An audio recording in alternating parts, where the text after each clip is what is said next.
오늘 본문은 에베소에 있는 유대인들과 그리고 예수님을 믿는 이방인들을 향해서 쓴 바울의 편지인데요. 특별히 연합의 신비라는 제목을 가지고 여러분들과 함께 말씀을 나눕니다.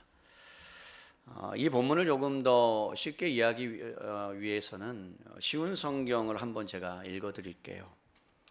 이제 여러분 더 이상 낯선 나그네나 손님이 아닙니다. 이제는 하나님의 거룩한 백성으로 하늘의 시민이요 가족입니다. 사랑하는 성도 여러분, 이 짧은 구절이지만 이 말씀을 묵상하면서 제 마음에 드는 생각은 우리가 나그네였다는 거예요. 그리고 손님이었다는 것, 그것을 우리는 너무나 쉽게 잊어버리고 살지 않는가라는 것입니다. 우리가 복음을 들었어요. 그리고 복음에 반응하기까지, 우리에게 복음이 전해지기까지 얼마나 수많은 선교사님들의 그 피와 또 성도들의 삶이 드려졌는지 아십니까? 목사님들과 주일학교 선생님들의 그 기도와 눈물과 헌신과 복음의 증거가 있었기 때문에 우리에게 복음이 전해졌고 우리가 하나님의 자녀가 되었음에도 불구하고 우리가 그 사실을 기억하지 않는다면, 우리가 복음의 빚진 자라는 사실 앞에 저와 여러분이 날마다 매 순간 서 있지 않는다면 우리는 다음과 같은 증상이 우리의 삶에서 나타난다는 거예요. 우리는 쉽게 하나님의 말씀을, 주님의 말씀을 재단합니다. 내 생각으로 주님의 말씀을 오해하기도 하고 오역하기도 하고 그 말씀을 띄어내기도 합니다. 그리고 주님의 말씀은 우리에게 위안을 주시는, 마음의 위안을 주시는 말씀 정도로 생각하고 신앙생활하기 쉽습니다. 이런 거죠. 마음이 힘들 때가 있잖아요. 어려울 때가 있잖아요. 고통스러울 때가 있잖아요. 그리고 그 괴로움이 너무나 힘들고 어려울 때 우리를 사랑해 주시고 우리를 위로해 주시는 말씀 맞아요. 그런데 복음은 그 정도가 아니라는 거죠. 그리고 우리는 더 나아가서 하나님의 거룩한 백성이요 하늘의 시민이라는 사실도 우리는 잊어버리고 살게 되는 거죠. 오늘 본문에 바울이 우리에게 이렇게 선포합니다. 우리는 그리스도를 통해서 한 성령 안에서 아버지께로 나오게 되었다는 거예요. 우리는 더 이상 낯선 나그네가 아니고 손님이 아니라는 거예요. 그리고 우리의 신분이 이제는 이 땅에 살아가는 존재가 아니라, 이 땅에 살아가는 존재이지만 하늘의 시민권을 두고 살아가는 사람이요, 그리고 우리는 하나님 안에서 한 아버지를 모시고 가족이 되었다라고 말씀합니다. 오늘 19절 말씀을 읽었지만 사실 20절에서 22절까지의 말씀을 연결해 보면 정말 복음의 신비가 새겨져 있는 말씀이라고 저는 생각해요. 왜냐하면요, 복음은 여러분 유대인이나 이방인에게 하나님의 성령이 부어진 사건이기 때문에 그렇습니다. 복음은 유대인이나 이방인에게 하나님의 시민으로서 살아갈 권리와 의무를 준다라는 거예요. 여러분, 복음은 어떠한 위기 앞에서도 결코 멈춘 적이 없습니다. 많은 분들이 이렇게 코로나19로 인해서 교회가 위축되고 그리고 전도하는 것이 더 어려워지고 사람들이 교회를 비방하고 기독교에 대해서 모욕하고 있습니다. 그렇기 때문에 점점 현실적으로 보면 과연 복음이 편만하게 전파될 수 있을까라는 의구심을 가져요. 저도 그런 생각을 갖게 됩니다. 전도지 하나 돌리는 것을 이제는 여러분 사람들이 그것을 거부하는 것은 그냥 일상적이 되었습니다. 그런데 우리가 잊지 말아야 될 것이 무엇인 줄 아십니까? 복음은 여러분 하나님께서 이 땅 가운데 여러분 선포하신 이후에 한 번도 멈춘 적이 없는 줄로 믿습니다. 그 어떤 것도 복음을 멈추게 할 수 없습니다. 그래서 복음은 편만하게 전파될 수밖에 없고 복음은 편만하게 전파되어야 합니다.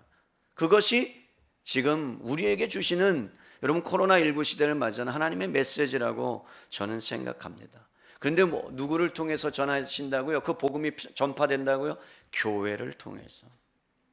여러분, 예수님께서 교회의 머리가 되셨어요.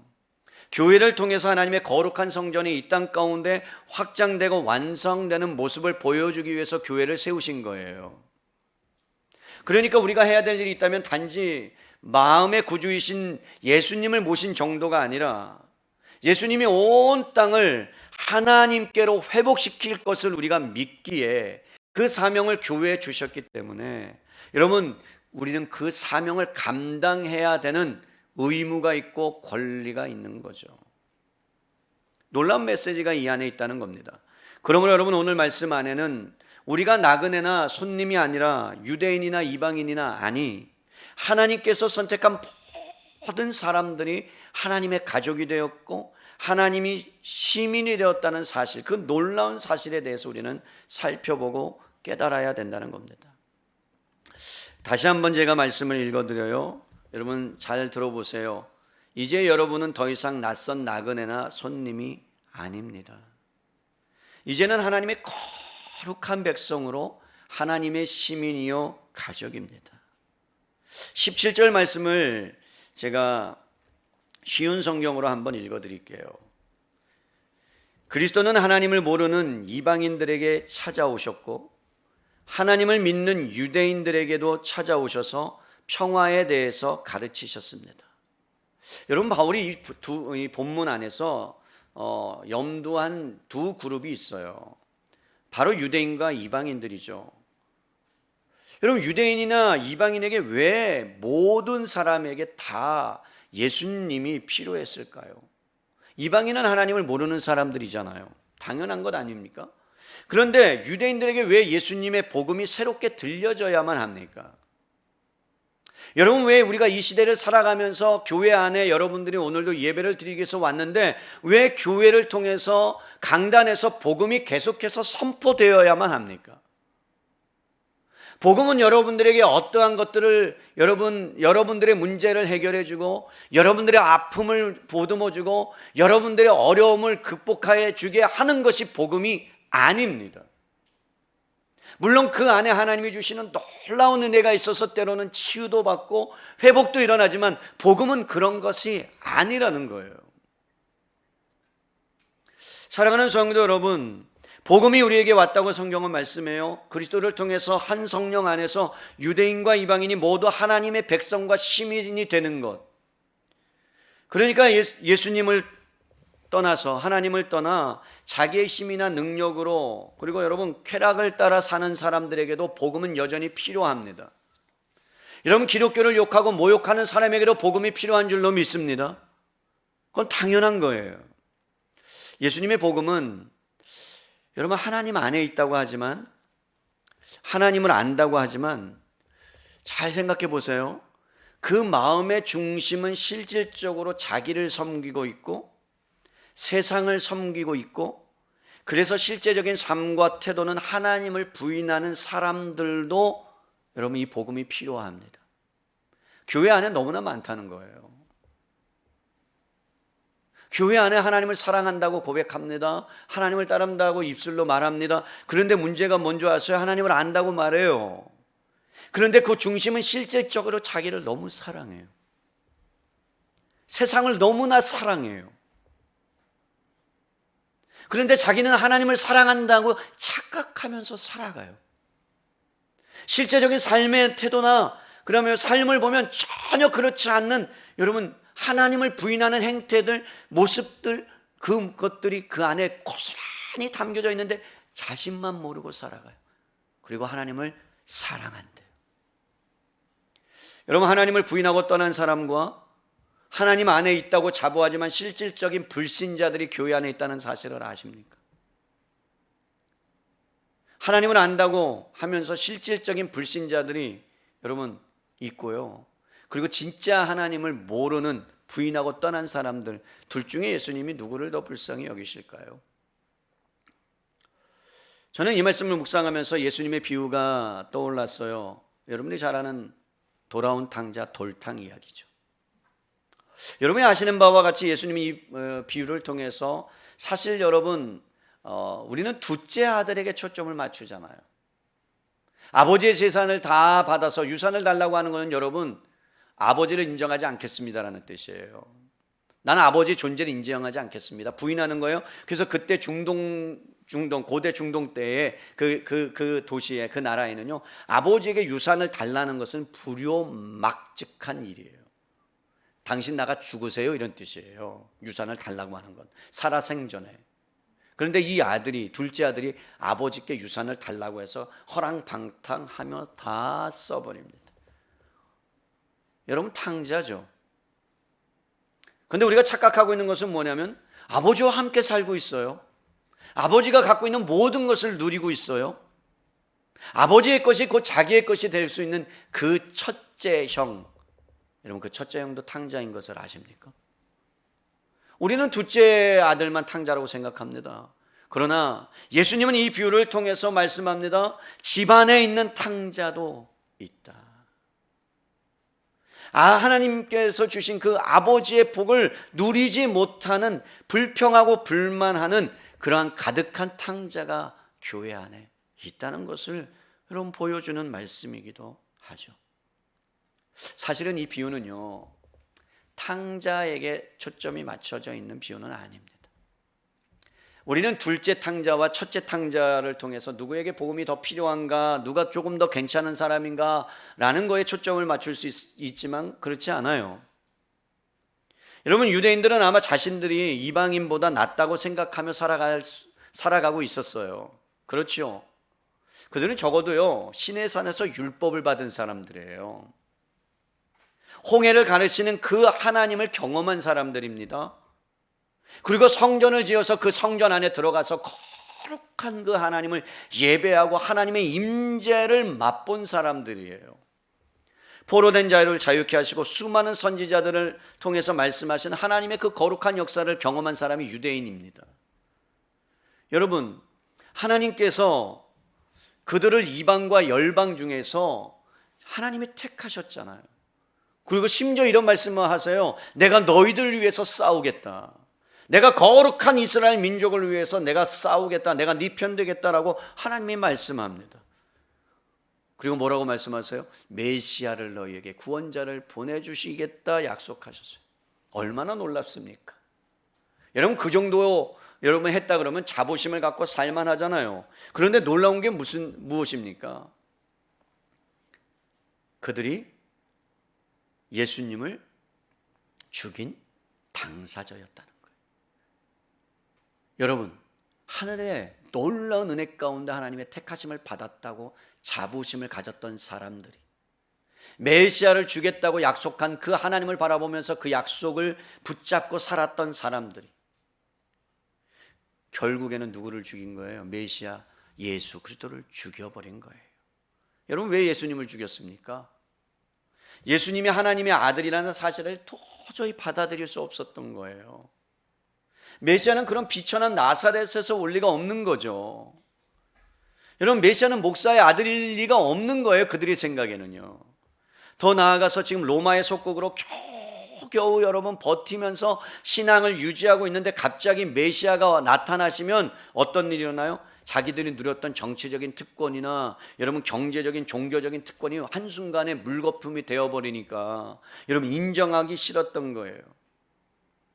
그들의 종교적인 열심은 사실 하나님을 향한 열심이나 섬김에서 나온 것이 아니고요, 어떻게든 로마의 속국인 자신들 사회 안에서 인정받고자 하는 종교 행위에 불과했다라는 거죠. 여러분, 그렇기 때문에 하나님의 나라가 그 땅 가운데, 이스라엘 땅 가운데 임했음에도 불구하고 그들에게는 복음이 아니었다라는 겁니다. 예수님께서 하나님 나라의 이야기를 들려주셨어요. 눈먼 자들이 보게 될 거다. 사망의 그늘에 앉은 자들에게 생명을 주시는 분이다 라고 말할 때에 그들은 여러분 그 말을 귀담아 듣지 않았습니다. 자신의 위치를 생각했어요. 자신의 신분을 생각했어요. 그리고 로마의 지위가 흔들릴까봐 여러분 동분서주하면서 어떻게 하면 그 예수를 죽일까 여러분 두려워하며, 그리고 그를 죽이기까지 여러 가지 방법들을 생각해냅니다. 그들의 초점은요, 돈과 명예였어요. 그야말로 여러분 탕자라고 할 수 있습니다. 그러나 여러분, 그러한 사람들에게조차도 복음이 들려줬다는 사실을 아십니까? 하나님의 백성으로 부름받은 사람들이 하나님을 거역하고 하나님을 배역하고 하는 것마다, 하는 집마다 하나님이 원하시는 삶을 살지 않았음에도 불구하고 하나님께서 그들에게 복음을 선포하셨다는 그 사실이 놀라운 것 아닙니까? 여러분, 주님 하나님의 마음과 심정을 들려주셨어요. 이사야서 1장 18절 말씀입니다. 이사야서 1장 18절로 가볼까요? 이사야 1장 18절 말씀, 우리 찾으셨으면 함께 1장 18절 말씀을 합독하도록 합니다. 시작. 여호와께서 말씀하시되 우리가 서로 변론하자. 너희의 죄가 주홍같이 붉을지라도 눈과 같이 희어질 것이요 진홍같이 붉을지라도 양털같이 희게 되리라. 아멘. 여러분, 탕자의 비유는 사실 여러분 탕부의 비유예요. 뭐라고요? 탕부의 비유. 목사님, 그게 말이 맞습니까? 아니, 그럼 하나님이 이게 탕자라는 얘기입니까? 그런 뜻이 아니에요. 여러분, 첫째 아들이나 둘째 아들이나 탕자인데 다 모든 것을 허비했잖아요. 아버지와 살면서 시간을 허비했잖아요. 아버지 안에 있으면서 모든 복을 누리지 못하는 것들을 허비했잖아요. 둘째 아들은 나가서 여러분 돈을 쓰고 그 다음에 쾌락을 즐기고 모든 여러분 자신의 인격, 자신의 삶 모든 것을 다 탕진해 버렸잖아요. 하나님이 탕진해 버린 거 아십니까? 첫째 아들과 둘째 아들을 위해서 자신에 있는 사랑을 다 탕진해 버린 게 이게 여러분 오늘 비유예요. 그러니까 하나님의 초점이 있는 거예요. 렘브란트라는 화가가 있어요. 렘브란트라는 화가가, 그가 그린 돌아온 탕자라는 그 그림이 하나 있습니다. 여러분, 누가복음에 등장하는 탕자 이야기를 주제로 아버지의 유산을 미리 상속받은 그 아들, 그리고 술과 여자로 자기의 영혼을 청족시키고자 했지만 결국 만신창이가 되어서 돌아오는 그러한 순간을 기록한 내용이죠. 그런데 여러분, 이 작품을 보면 분위기가 굉장히 어둡잖아요. 여러분, 어두운데 빛을 통해서 렘브란트는 이 작품을 시작하고 있다는 거예요. 빛의 근원이 어디서부터 나오냐? 가장 밝은 곳을 잘 살펴보면요, 아들 품에 안은 아버지의 얼굴로부터 빛이 발현되고 있어요. 우선 여러분, 아버지의 모습을 살펴보면요, 아버지의 시선에는 여러분들이 잘 안 보이지만 나중에 그림을 한번 보세요. 아버지의 시선에는 초점이 없습니다. 무슨 얘기냐면 아들을 기다리는데 하루도 쉬지 않고 눈물로 밤을 지새워 눈이 짓눌러져 멀었기 때문에 그렇다라고 렘브란트는 설명해요. 하도 울고 아들을 기다리는데 오지 않으니까 눈이 안 보여 멀었다는 거예요. 그런데 여러분, 저 아버지의 모습과 아들의 모습을 잘 보면 거기에 여러 가지 숨겨진 코드, 비밀이 하나 있어요. 여러분, 두 번째 사진을 보면 우리가 잘 알려진 아버지의 양손이에요. 아버지의 손을 유심히 살펴보면요, 아들을 감고 있는 아버지의 양손이 서로 다르게 그려져 있죠. 여러분, 오른손을 보세요. 여러분, 오른손은 부드러운 여자의 손으로 가늘고 긴 반면에 왼손은 널쩍하고 크게 보입니다. 맞죠? 그 얘기는 뭐냐면 하나님, 아버지는 하나님, 어머니와 아버지의 사랑을 저 그림 안에 숨겨놓았다는 거예요. 그 사랑은 용서와 치유의 상징입니다. 그러니까 어느 때든지 이 돌아온 탕자는 사랑을 탕진하시는 아버지께로 돌아오기만 하면 그 어머니의 품에 아이가 딱 안겨서 젖을 먹으면서 위로와 평안을 누리는 그 평안을 그는 경험할 수 있는 것이고, 아버지의 큰 손이 그 자녀를 보호하고 그리고 감싸 안아주듯이 너의 인생을 책임져 주겠다라는 그것을 그 렘브란트가 표현했다는 거죠. 여러분, 두 번째 코드는요, 형의 모습이에요. 누가 탕자일까요? 다음번의 사진이요. 큰 키의 유대인의 복장을 하고 있는 자가 여러분 손을 이렇게 감싸고 있는 자가 형입니다. 아버지의 얼굴처럼 여러분 안 보이지만 빛이 나요. 그런데 그림 속의 형은요 말없이 내려다보고 있는데 성경에는 이렇게 써 있어요. 내가 여러의 아버지를 섬겨 명을 어김이 없거늘 내게는 염소 새끼 하나라도 주어 즐겁게 하신 일이 없잖아요. 아니 아버지 살림을 창녀들과 함께 삼켜버린 아들이 돌아왔는데 이를 위해서는 살찐 송아지 잡아가지고 그리고 잔치를 벌렸으면서 나를 위해서는 잔치 한 번도 하신 적이 없잖아요. 여러분 그러면서 불만과 불평을 쏟아내는 것이 첫째 형이에요. 근데 탕자의 형의 손을 보세요. 여러분 색깔이 달라요. 한 손은 밝고요, 다른 손은 어두워요. 여러분 안 보이죠? 저 뒤에는 보여요. 뭐 어쩔 수 없어. 이게 눈을 열어서 볼 수 있기를 바랍니다. 그냥 설명으로 한 손은 밝고 다른 손은 어두운데 어두운 손이 밝은 손을 짓누르고 있다는 거예요. 무슨 얘기냐면요, 복잡한 심정을 이야기하고 있는 겁니다. 마지막으로요, 여러분 돌아온 둘째 아들을 볼게요. 탕자의 신발이에요. 아들은 어디서 무엇을 했는지 무엇을 하고 살았는지 잘 모르지만 샌들이 벗겨져 있고 왼발은 상처투성이입니다. 그의 삶이 얼마나 고단했는지를 알 수 있어요. 이 세상의 삶이 고단한 삶이다라는 걸 보여주는 거예요. 하지만 오른쪽 신발은 벗겨질 것 같으면서도 여전히 붙잡고 있는 거죠. 여러분 첫 번째 사진을 보면 둘째 아들이 아버지 품에 안겼을 때 삭발한 모습, 다음 걸로 보여주세요. 언뜻 삭발을 했어요. 죄수의 모습 같지만 얼굴을 자세히 보면요, 태아가 마치 엄마의 뱃속에서 평안히 머물고 있는 그런 표정을 하고 있는 겁니다. 원래 인간의 본래 고향인 하나님 품에서 안식하고 있음을 저 그림 안에서 보여주고 있는 거예요. 눈먼 아버지는 돌아온 아들을 인간의 눈이 아니라 마음의 눈으로 바라보며 한 손으로는 다시 너를 놓지 않겠다 지그시 누르고 있고 한 손으로는 지그시 쓰다보면서 너 인생 얼마나 힘들었니, 고단한 인생을 이제 아버지 품 안에서 안식을 베풀어 주시는 것을 묘사하고 있습니다. 그런데 저 그림이 말이죠, 사실 돌아온 탕자를 비유하고 있는 것이 아니라 렘브란트 자신을 비유하고 있는 걸 아십니까? 렘브란트는 젊은 시절에 큰 그림으로 큰 성공을 거둔 화가라고 합니다. 세상 속에서 인정을 받았고요, 명문가의 아내를 뒀고요, 신분 상승을 이루어내기까지 한 사람이에요. 권력을 가졌습니다. 돈도 가져봤습니다. 명예도 가져봤습니다. 그러나 사생활 문제로 인해서 그림에 전념하지 못하고 여러 일들이 겹쳐 일어나면서 점점 대중들의 시선에서 벗어나 버리게 됩니다. 그리고 허랑방탕한 삶을 삽니다. 한 번 시들어버린 여러분 대중의 관심이 다시 돌아오지 않는 거예요. 결국 렘브란트는 아무도 찾지 않는 초라한 신세가 되어버렸다는 것을 그가 직감하고 깨닫게 됩니다. 그러면서 여러분 그 고난으로 얼룩진 인생을 살아온 렘브란트가 다시 자신을 돌아온 탕자로 비유하면서 자신이 믿고 있는 하나님, 그것을 인정하고 고백하는 사진이 저 사진인 거예요.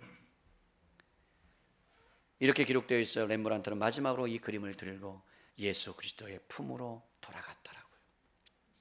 사랑하는 성도 여러분, 복음이 아니고는요, 사람들이 자신이 죄인임을 깨달을 수 있는 길은 없습니다. 아무리 겉으로는 여러분 예쁘고 잘생기고 그리고 내가 부족함이 없는 것처럼 살아간다 할지라도요, 코로나19 이 바이러스 앞에 어떤 사람도 여러분 자유로울 수 있는 사람이 없습니다. 마스크 쓰고 다녀야 돼요. 버스에서 벗으면 과태료 10만 원이에요. 그래서 여러분 집을 나설 수 없는 감옥 같은 삶, 어쩌면 빌립보 감옥에서 지금 바울이 여러분 감옥에서 에베소 교회 성도들을 향하여 썼던 그러한 심정이, 만나고 싶어도 만날 수 없고 예배드리고 싶어도 예배드릴 수 없는 그러한 상황 가운데 있는 어떤 면에서는 우리의 모습들을 그려주고 있는 것 아닌가. 여러분, 저와 여러분이 죄인이라는 것을 어떻게 압니까? 저와 여러분이 행한 죄를 가지고 죄다라고 말하지 않습니다. 물론 죄예요. 근데 그것보다 더 중요한 것이 무엇입니까? 여러분, 하나님께서 저와 여러분을 어떻게 보시고 계시는가예요. 복음이 선포되었습니다. 근데 그 복음이 우리의 마음속에서 복음에 응답하는 것은 무엇인 줄 아십니까? 하나님의 사랑 앞에서 가난하고 통회하는 심정으로 서는 게 복음에 반응하는 거예요. 여러분, 복음은 여러분의 문제를 해결하는 게 아니에요. 여러분이 죄인이라는 것이 선포되었을 때, 그렇구나, 내가 죄인이구나, 하나님의 은혜가 아니면, 하나님의 복음이 아니면 내가 살 수 없는 존재구나, 그러면서 나의 마음을 찢고 주님 앞에 무릎 꿇어 주님의 도움이 없이는 살 수 없습니다라는 그 처절한 고백이 있는 것, 그게 반응이 있는 것이 복음입니다.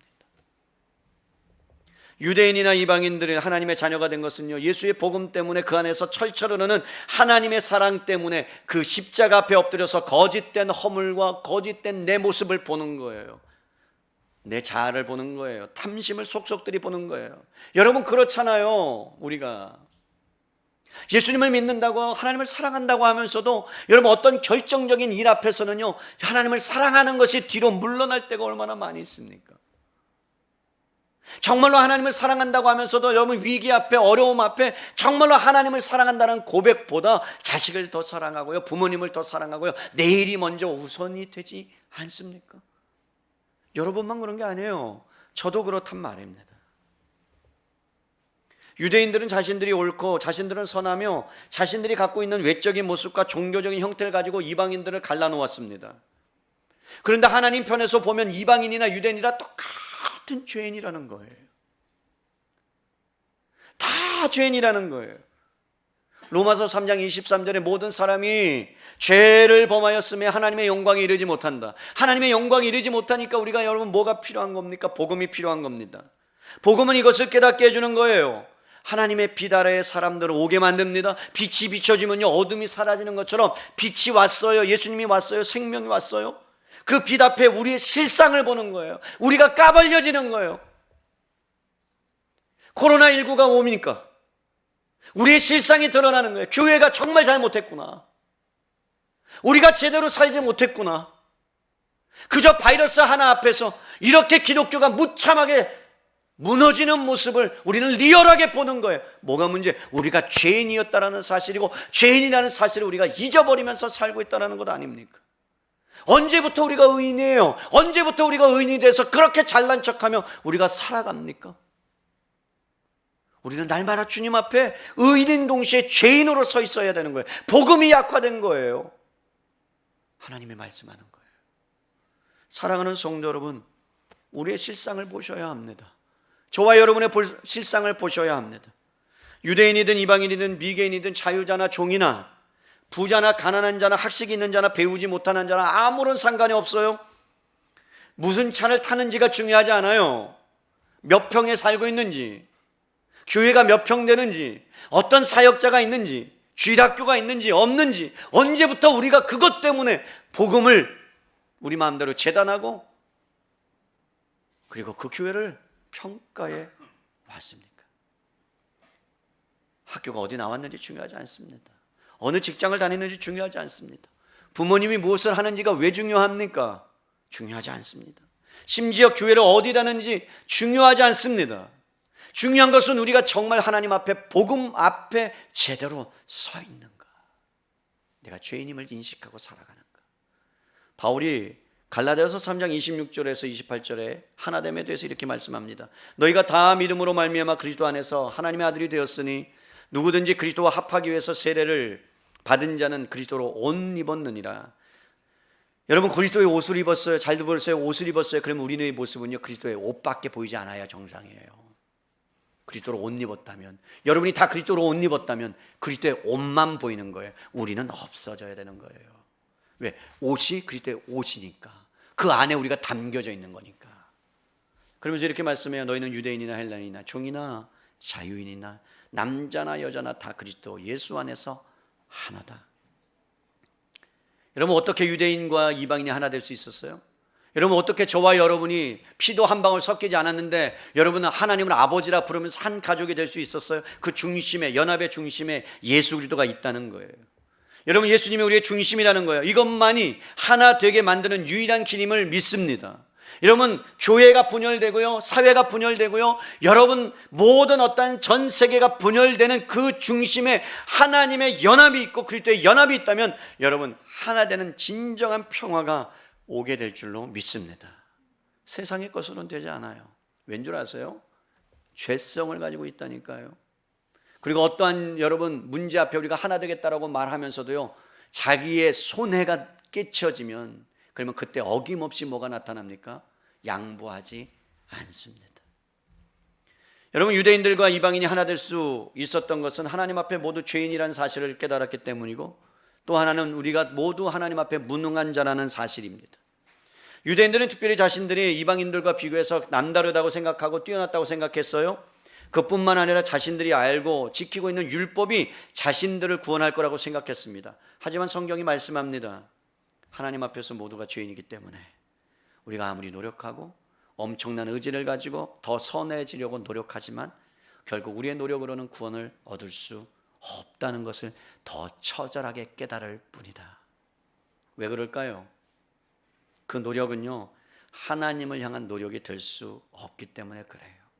너무나 어렵지만 이것은 사실이에요.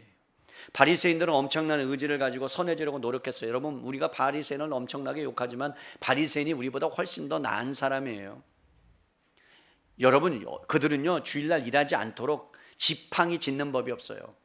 엘리베이터를 누르면 일이에요. 아세요? 일. 그래서 여러분, 주일을 지킨다고, 안식일을 지킨다고요, 걷는 것도요 어느 정도까지 정해놨어요. 11조를 드릴 때도 하나하나 세서 명확하고 정확하게 떼먹지 않고 다 드렸어요. 그런 삶을 살았던 사람, 어떤 면에서 우리보다 훨씬 더 여러분 거룩하게 살았던 것으로 우리는 생각해야 마땅합니다. 그런데 여러분, 왜 문제가 되는 거예요? 그들은 그들의 노력으로 구원을 얻을 수 있다고 착각했다는 거죠.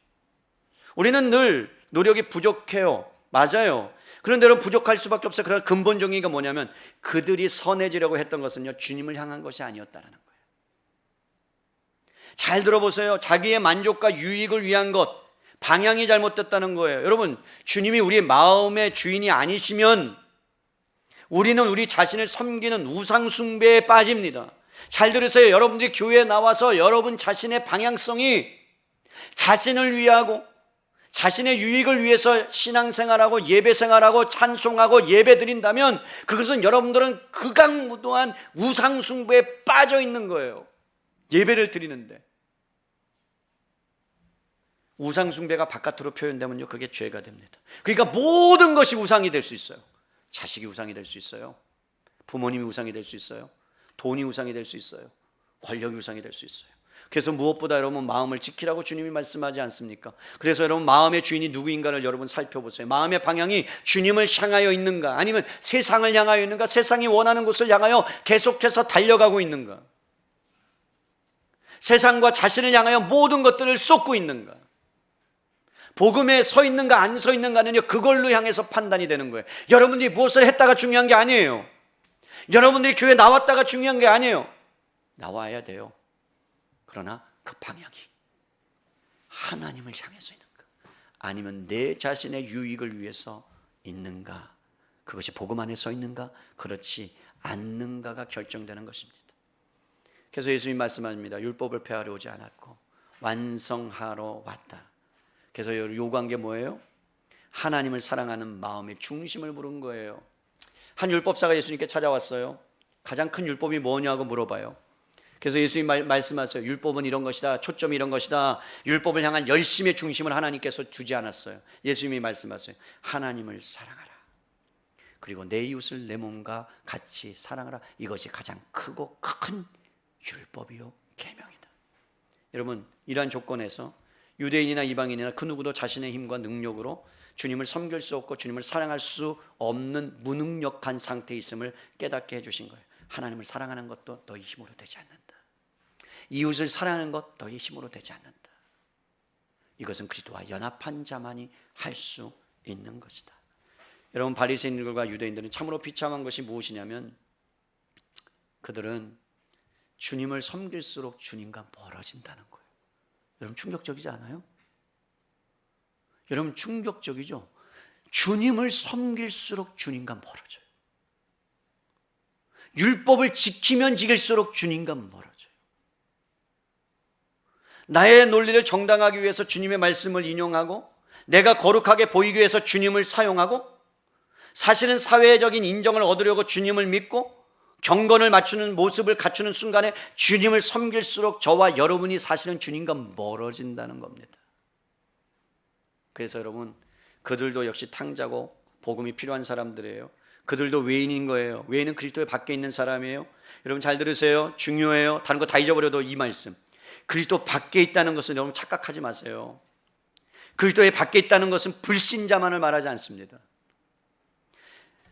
그리스도 밖에 있다는 것은 보호해줄 요새와 피난처가 전혀 없고 구원해줄 이도 없다는 것을 의미하는데, 그렇기 때문에 하나님의 진노를 피할 수 없다는 건데, 그런데 여러분 잘 들어보세요. 복음 앞에 서면 어떻게 됩니까? 하나님 앞에서 어느 누구도 선한 자가 없다는 것을 깨닫게 되는 거예요. 우리가 하나님 앞에서 자랑할 수 없다는 사실이에요. 이것을 인식하는 것이 연합되는 증거예요. 하나님과 우리가 연합되고 살 수 있습니다. 연합하여 삽니다. 그런데 여러분이 어느 순간에 그리스도의 밖에 있기 시작하면, 그리스도를 문 밖에 세워 놓는다면 여러분들이 어떤 현상이 일어나느냐? 여러분들이 자랑하기 시작하는 거예요. 죄인임을 인정하지 않기 시작하는 거예요. 이 정도면 됐지, 내가 얼만큼 헌신했는데 내가 이만큼 헌신하면 됐지, 나는 착각에 빠지는 순간 여러분 그리스도 밖에 있는 사람들이에요. 두렵지 않습니까? 저는 이 말씀이 두렵고 떨립니다. 복음 앞에 서면 어떻게 되는지 아세요? 어떤 사람들이 그리스도와 하나 되지 못한다면, 그리스도 밖에 있다면 그 사람은 가장 비참하고 위험한 상태에 있다는 것이 복음의 선포입니다. 돌아오라는 거예요. 복음 앞에 서면요, 복음은 우리 심령 안에 있는 죄에 도전을 합니다. 여러분, 죄는 다른 것이 아니라 그랬어요. 거룩하신 하나님 앞에 이룰 수 없는 죽어있는 상태, 그래서 죽어있기 때문에 하나님의 생명이 와야 되고 빛이 와야 되고 우리를 살려주셔야 하는 것, 아니면 여전히 죽어있는 것을 여러분 죄라고 말합니다. 그래서 이런 고백이 있어야 돼요. 하나님, 우리를 살려주십시오. 우리를 불쌍히 여겨주십시오. 나의 마음이 온통 나를 위한 만족과 나를 위한 계획뿐입니다. 내 자신의 어떠한 계획과 지혜라도 제 자신은 진정한 생명을 얻을 수 없음을 압니다. 내가 공부하는 것, 나의 직업, 나의 가정을 위해서 나의 계획도 언제나 실패할 수밖에 없습니다. 언제나 한계가 있습니다. 넘어집니다. 주님, 나는 부족한 자입니다. 악한 자입니다. 약한 자입니다. 저를 불쌍히 여겨주십시오라는 고백이 여러분에게 있는가? 그리스도와 연합된 자들은 이런 고백이 있습니다. 자신의 무가치함을 알아요. 우리는 아담으로부터 왔어요. 아담은 먼지라는 뜻이에요. 티끌이라는 뜻이에요. 없어진다는 뜻이에요. 세례 요한이 그 사역을 하고 사라졌어요. 광야에 외치는 자의 소리를 외치고 사라졌어요. 예수님만 외치고 그는 사라졌어요. 우리의 인생이 그런 거예요. 그런데 잘 생각해 보세요. 자신의 무가치함을 알고 무능력을 알고 그리스도와 연합된 사람은요, 내가 죽고요, 그리스도가 사는 거예요. 그럼 누구만 나타나야 돼요? 그리스도가 나타나야 돼요. 내 인생의 목적도 그리스도를 향하여, 내가 돈을 보는 목적도 그리스도를 향하여, 내가 돈을 사용하는 목적도 그리스도의 영광을 위하여. 여러분, 그런 삶을 살고 계십니까? 여러분, 그런 삶을 살고 계세요? 우리는 그렇게 방향성이 바뀐 자들이에요. 인생의 목표가 달라집니다. 어떻게 하면 하나님의 나라를 세울 것인가? 어떻게 하면 하나님의 영광을 위해서 살 것인가? 어떻게 하면 이 땅 가운데 하나님의 거룩한 복음이 다음 세대가 전수될 수 있을 것인가? 정말로 쉐마학교가 이 땅 가운데 세워지고 15년이라는 세월을 오면 하나님의 은혜가 아니면 여러분 운영되지 못하는 상황 가운데서 이렇게 왔는데, 어떻게 하면 다음 세대 이 동탄에 죽어가는 수많은 영혼들을 정말로 키워낼 수 있을까 하는 그 거룩한 목적을 갖고 우리 선생님들이 헌신하고 있다는 걸 여러분 아십니까? 여러분, 가장 이런 말 하면 안 되지. 세상적으로 보면요, 우리 학교 선생님들은 정말로 쥐꼬리만한 월급 받으면서 헌신하며 하나님 나라 위해서 그렇게 헌신하며 살아갑니다. 생활할 수 없을 정도예요. 솔직하게 제 마음이 아파요. 제 마음이. 우리는 정말 그리스도와 연합된 자라면, 그리스도의 사랑을 경험한 자라면, 그리스도의 사랑을 우리가 받아 누린 자라면, 우리는 그 신령한 복 안에서 정말 하나님이 주시는 그 방향성을 갖고 내 인생이 그것을 향하여 달려가야 되는 거예요. 그래서 저는 그것에 가슴이 벅찬 거예요. 하나님께서 저와 여러분에게 무엇을 요구한 적이 없어요. 주권적인 은혜로 여러분 그리스도와 맺어주셨고 여러분을 불러주셨고, 그리고 그 거룩한 부르심 앞에 우리는 거부할 수 없을 정도로. 왜죠? 하나님의 부르심에는 후회가 없기 때문에. 성령님의 역사하심으로 무가치한 인간에게 찾아오셔서 우리를 가치 있게 하나님의 자리로, 예수님의 자리로, 하나님의 아들의 자리로 높여주셨다면 우리는 그 자리에 합당한 삶을 살아내야 되는 것이 당연한 것 아닙니까? 그런데 하나님의 아들임에도 불구하고 아직도 여전히 죄의 노예, 물질의 노예, 돈의 노예, 권력의 노예 앞에 여러분 우리가 살아가는, 그리스도 밖에 있는 사람들처럼 살아가는 그 인생들을 바라보면서 하나님이 아직도 두 팔 벌리고 기다리고 계신다는 사실을 여러분 깨달을 수 있기를 바랍니다. 이 시대를 향한 하나님의 부르심이죠. 사랑하는 성도 여러분, 그리스도 안에 있는 자들은 정말 하나님의 구원을 받고 살아계셔서 역사하시는 한 성령님을 모신 자들이기 때문에 우리는 한 지체입니다. 다음 주에 제가 지체에 대해서 좀 더 설명을 하겠지만, 우리가 그리스도 안에서 하나님 앞에 달려갈 수 있고 담대하게 나갈 수 있는 건 한 성령님을 모시고 있기 때문입니다. 그래서 성령의 역사로 저와 여러분이 하나가 되었다면 여러분의 성품을 하나님이 변화시키셨고 여러분의 인생을 변화시키셨고 여러분의 가치를 변화시켰다는 사실이에요. 그래서 고린도후서 5장 17절에 뭐라고 말합니까? 누구든지 그리스도 예수 안에 있으면 새로운 피조물이라, 이전 것은 옛자는 다 지나갔으니 보라 이제 새 것이 되었도다. 그게 무슨 뜻이에요? 여러분의 본성이 여러분 바뀌어졌다라는 거죠. 예수 안에 있다면 하나님과 영적으로 하나 되는 역사가 일어났다는 거죠. 예전에는 내가 스스로 의롭다고 여겼는데 이제 내 중심 안에, 여러분 내 중심에서 벗어나 나를 부인하기 시작하는 거예요. 그리고 오직 예수님만을 바라보는 거예요. 예수님의 피로 내 죄가 씻겨졌다는 사실을 알고 그리스도의 옷으로 새 옷을 입고 의의 옷을 입는 거예요. 그리고 완전한 용서와 용납을 하나님 앞에서 받는 거예요. 이게 연합의 놀라운 신비예요. 사랑하는 성도 여러분, 이제 말씀을 정리합니다. 그리스도와 연합되었다는 여러분 사실은요, 얼마나 참된 평강과 위로를 주는지 모릅니다. 하나님의 자녀가 이 악하고 죄악된 세상을 통과하고 믿음을 지킬 수 있는 것은 결코 여러분의 힘이 아닙니다. 하나님께서 여러분들 가운데 예수 그리스도를 보내주셔서 예수님이 죄와 악에 대해서 승리하셨기 때문에 그 승리를 우리에게 주셨고, 연합됨으로 말미암아 우리는 그 승리를 가지고 이 땅에 담대하게 살아갈 수 있게 되었다는 것 때문에 이기는 거예요. 우리 스스로가 화평과 하나님을 지키려고 한다면요, 화평은 얼마 안 돼서 여러분 산산이 조각나게 될 겁니다. 우리가 어떤 모임을 만들어서 우리가 여러분 조직을 세우고 법을 세워도요, 어느 순간에 자기의 이익과 등지게 되면요, 여러분 그 조직은 깨어지게 되어 있습니다. 그러나 복음은, 그리스도와 연합은 여러분 주님이 하셨기 때문에 여러분 깨지는 역사가 아니라 하나 되는 역사, 모이는 역사가 일어나는 거죠. 우리가 이 땅에서 보존되고 보호받는 것은 그리스도와 연합되었기 때문에 그래요. 저와 여러분이 그리스도를 믿는 순간부터 그리고 영원까지, 주님이 오시는 순간까지 하나님의 능력으로부터 보호받는 줄로 믿습니다. 여러분 그것이 그리스도와의 연합 때문에 그렇게 된 거예요. 저는 저희 어머님의 소천을 보면서 감사하게도 죽어가는 모습을 보고 두려운 모습도 보고 영적인 치열한 싸움도 보고, 그리고 마지막에 찬양을 부르다가 숨을 한 번 후 내쉬면서 그 가시는 모습을 보면서 죽음에 대해서 생각하고 그리스도 안에서 살아간다는 것이 뭔가를 깊이 생각해 보고 묵상해 보았습니다. 언젠가 저와 여러분은 이 세상에서의 짧은 인생의 삶의 종지부를 찍을 날이 다가올 겁니다. 영원한 세상으로 들어가는 엄숙한 죽음의 시간이 저와 여러분들에게 찾아올 것입니다. 제가 아프시기 시작하면서, 거동하지 못하기 시작하면서 두세 달, 2주에 한 번씩 찾아뵈면서 가장 많이 해드렸던 말씀이 그거예요. 예수님이 엄마의 손을 꼭 붙들고 계셔. 그리고 예수님이 엄마 안에 계셔. 걱정하지 마세요. 엄마를 죽기까지 사랑하셨어.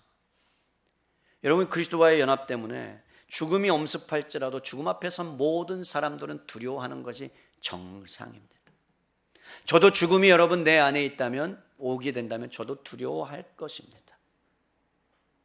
그리고 그 두려움 앞에 내가 어떠한 존재인가, 어떠한 사람인가를 다시 한번 생각하는 거죠. 그리스도와 연합한 자라면 하나님이 내 인생 지금까지 붙들었던 것처럼 그 하나님 품에 안길 때까지 붙들어 주실 것이다 라고 하면서 당당하고 담대하게 죽음을 맞이하고 싶습니다. 그래, 나는 그리스도 예수 안에 있어. 나는 죽어가고 있지만 영원히 살아계신 구주 안에 있어. 내가 무엇을 두려워하겠어? 그리스도와 연합됐다면 예수님의 생명이 내 생명이 된 거고, 예수님의 능력이 내 안에 능력으로 되어진 거고, 그리고 나의 것이, 여러분, 예수님의 것이 어머니 것이 된 건데, 그래서 예수님 말씀하신 거예요. 나는 부활이요 생명이니 나를 믿는 자는 죽어도 살겠고 무릇 살아서 나를 믿는 자는 영원히 죽지 아니하리니 내가 이것을 믿느냐? 연합된 자만이 이 고백을 할 수 있다는 거예요. 두렵지 않게 하나님을 붙잡고 하나님의 보호하심 안에서 우리가 살아갈 수 있다는 거예요. 사랑하는 성도 여러분, 하나님께서 그리스도 안에서 한 성령으로 말미암아 저와 여러분을 하나님의 자녀 그리고 예수님과 하나 되게 하셨다면 여러분은 근본적으로 본성이 바뀐 자들이라는 사실을 잊지 마십시오. 그러나 여전히 우리는 이 세상의 죄인으로 살아간다는 사실도 잊지 마십시오. 그리고 여러분이 그리스도의 밖에 있는지 안에 있는지 여러분 결정하고 판단할 수 있는 어떤 면에서는 유일한 길이 있다면 여러분의 종교적인 열심이 아닙니다.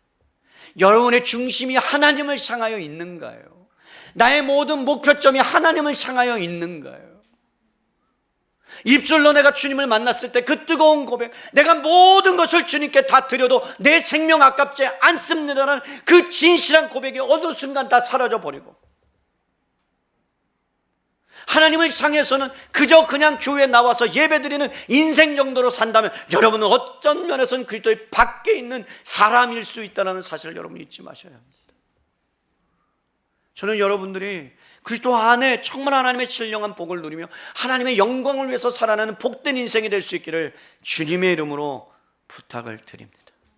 난 그런 삶을 좀 살았으면 좋겠어요. 그런 복된 인생들이 되었으면 좋겠어요. 이번 한 주간 살아가실 때에 그리스도 안에서 살아가십시다. 여러분들의 자아는 사라지고 예수 그리스도로 옷 입은 사람으로 살아가십시다.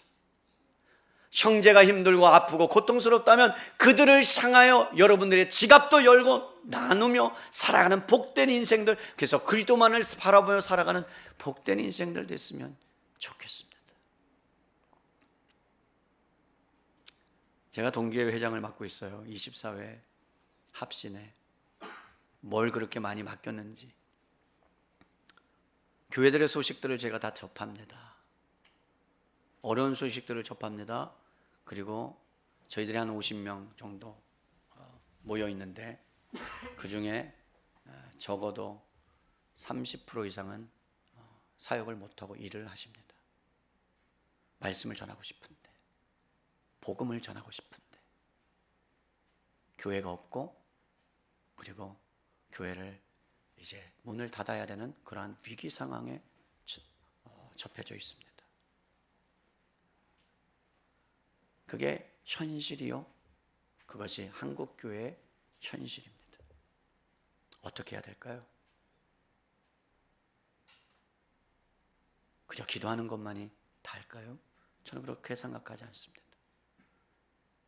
저희 동기는 매달 동기회비를 내요.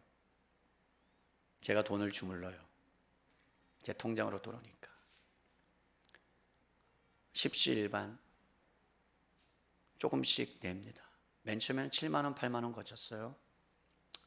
근데 제가 동기회장 맡으면서 해야 될 것 딱 한 가지 했어요.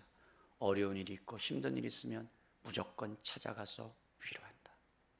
장례식은 부산이라도 끝까지 내가 가서 위로한다. 그거는 내가 하는 게 아니라 주님이 나에게 맡겨진 사명이기 때문에 한 번도 장례식을 안 간 적이 없습니다. 전주도 내려가고 어디도 내려가고. 근데 그들의 마음이 움직이기 시작했어요. 동기들이 십시일반 회비를 더 많이 내기 시작합니다. 그래서 지금은 20만 원, 30만 원, 많게는 50만 원씩 들어옵니다. 그래서 3월달, 4월달, 5월달에는 10만 원씩 해서 5교회를 3개월에 걸쳐서 사랑하는 마음으로 지원을 했고, 이번에도 한 200만 원 정도 우리가 우리 동기회비에서 지원을 하려고 합니다. 그게 연합된 자의 모습이고 하나님의 사랑을 받은 자의 마땅한 순종이요 도리라는 거예요.